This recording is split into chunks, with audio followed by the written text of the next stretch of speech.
समस्त को नमस्कार। Welcome to my channel online education for all.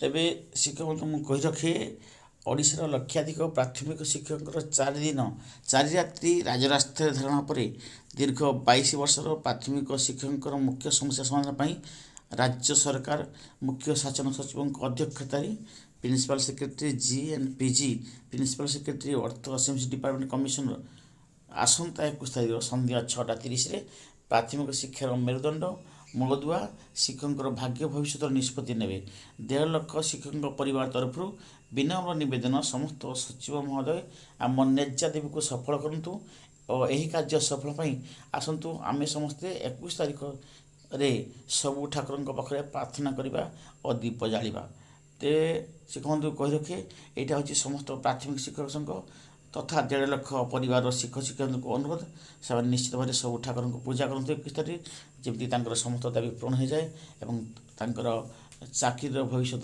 उज्जवल हुए। तो भिडियो करने आगे मुझे रखे आपड़ जब प्रथम थर मो चैनल को आसती भिडियो को सब्सक्राइब कर दिंतु पाखे नोटिफिकेशन बेल को ऑन कर दिंतु जहाँफल ये अपडेट भिडियो आपन घरे पहुँच पार। तो चलतु गत काल कौन अपडेट थिला आमर मिलित संघर कर्मकर्ता मैंने क्या भेटते मुझे कही रखी से क्रमान्वये काली बहुत कष्ट परिश्रम करमती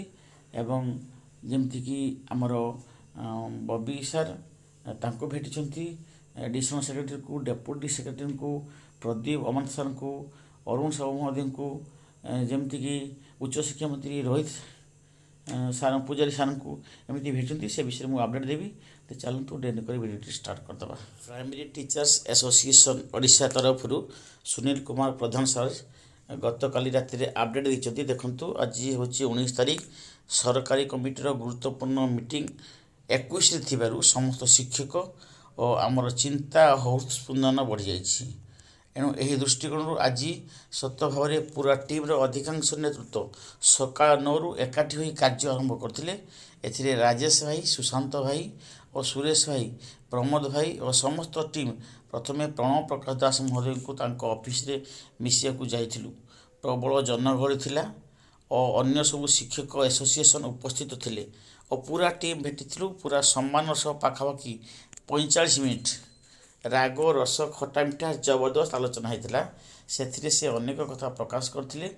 यापर पूर्वतन मंत्री श्रीयुक्त अरुण साहू महोदय सह आलोचना है से शिक्षक मान साहाय्य कर कथा देले और पुराणा कथा मन पकई कही और यापर पंचायत राज मंत्री श्रीयुक्त प्रदीप अमन महोदय को भेटिलु से साहाय्य कर कथा देले। यापर सचिवालय को गस्त है प्रथम एडिशनल सेक्रेटरी सहित बहुत समय पुंखानुपुंख भाव में आलोचना होता पूरा एक ग्रेड पे चार्ट प्रदान कला। आम जो मिलित संघ से नहीं गोटे एक ग्रेड पे चार्ट नहीं प्रदान कले कारण चीफ एडिशनल सेक्रेटरी को देले। नेक्स्ट अंडर सेक्रेटरी विचित्र सार सहित साक्षात कले तापर नेक्स्ट डिपार्टमेंट डीओ सार संजय माझी सार सहित साक्षात करागला। यही भितर पूर्वतन मंत्री श्रीयुक्त प्रताप जेना महोदय को सुशांत भाई और उत्तम भाई टीम भेटी और साहाଯ୍यर प्रतिश्रुति मिलता। यापर आम डिपार्टमेंट सेक्रेटरी महोदय को टीम भेटी एक विभिन्न वर्गर ग्रेड पे चार्ट भार्सेस आम विभाग ग्रेड पे चार्ट प्रदान करागला। अर्थात गोटे विभिन्न वर्गर ग्रेड पे चार्ट होता आम विभाग ग्रेड पे चार्ट प्रस्तुत होता प्रदान करागला। और यापर उच्च शिक्षा मंत्री श्रीयुक्त रोहित पूजारी महोदय को बासभवन राति भेटी गत काली राति से शिक्षक को सम्मान साहाय्य कथा देते। राति 8:30 दिन तमाम 10 घंटार परिश्रम सका 8:30 रु राति 10टा पर्यंत अर्थात सका 10टा रु राति 8टा जबरदस्त कार्य होता। आज दिन तमाम माराथन पर यूपीटीएफ समस्त को अशेष अशेष धन्यवाद।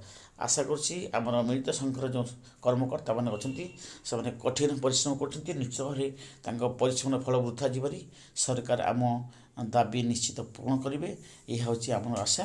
तेणु आसंता 21 तारीख को समस्त अपेक्षा समस्त भाग्य निर्धारण हो एवं किसी वीडियो क्लिप अच्छी यहाँ मुझे देदूँ यहाँ आपने देखी नि।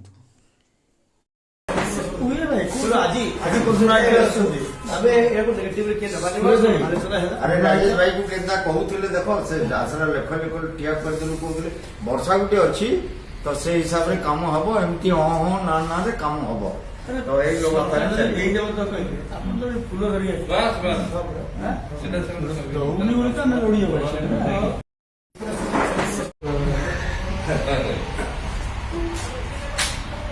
ଆଉ ଡିସ୍କସନ ଚାଲୁ